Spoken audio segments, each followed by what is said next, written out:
Good morning, dear students. Today we need to discuss Chapter 5, The Day the Viceroy Came.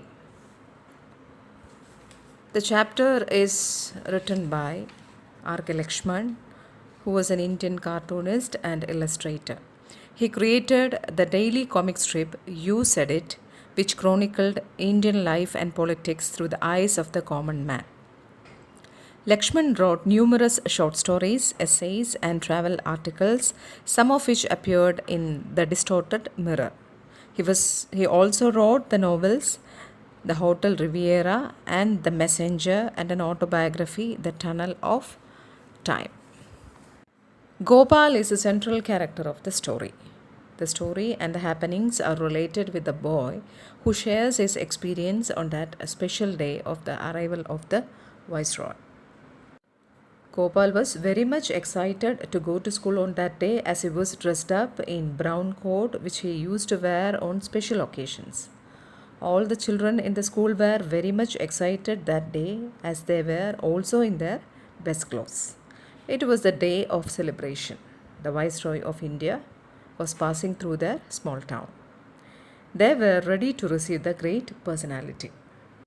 All the schools were informed and instructed the authorities to make the children ready for the day of the visit of the Viceroy. They were instructed to arrange the children lined up on either side of His Excellency's route.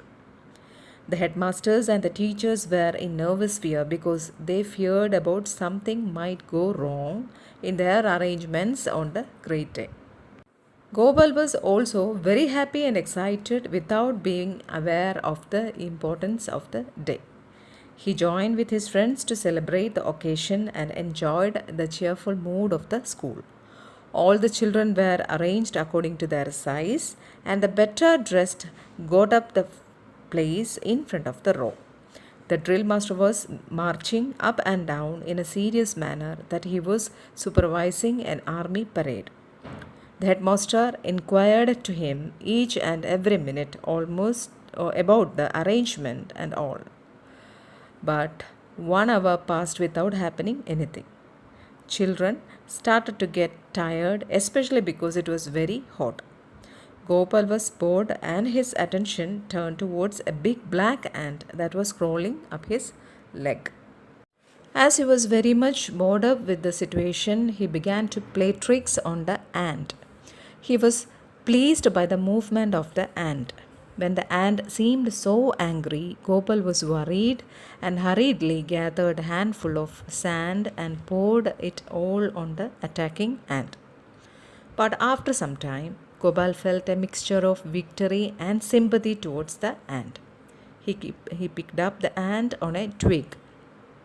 Gopal continued his tricks on the ant by shifting his fingers in time to the other end of the stick. While he was playing with the ant, he heard the noise of the trumpets and the band. It was the arrival of the Viceroy. Gopal also joined with his friends to receive the great personality. As Gopal was engaged in his own world playing tricks on the ant, he missed the sight of the great personality, the Viceroy of India. His friends remarked their own opinions about the Viceroy. When Gopal reached back home, his mother also inquired him about the Viceroy's visit. But Gopal was unable to reply for his mother's queries about the arrival of the Viceroy. He just replied that he was busy at the time of His Excellency's arrival and could not get a sight of the great personality. Here ends the explanation of Chapter 5, The Day the Viceroy Came. Hope you are aware of the chapter now. See you in the next class. Thank you.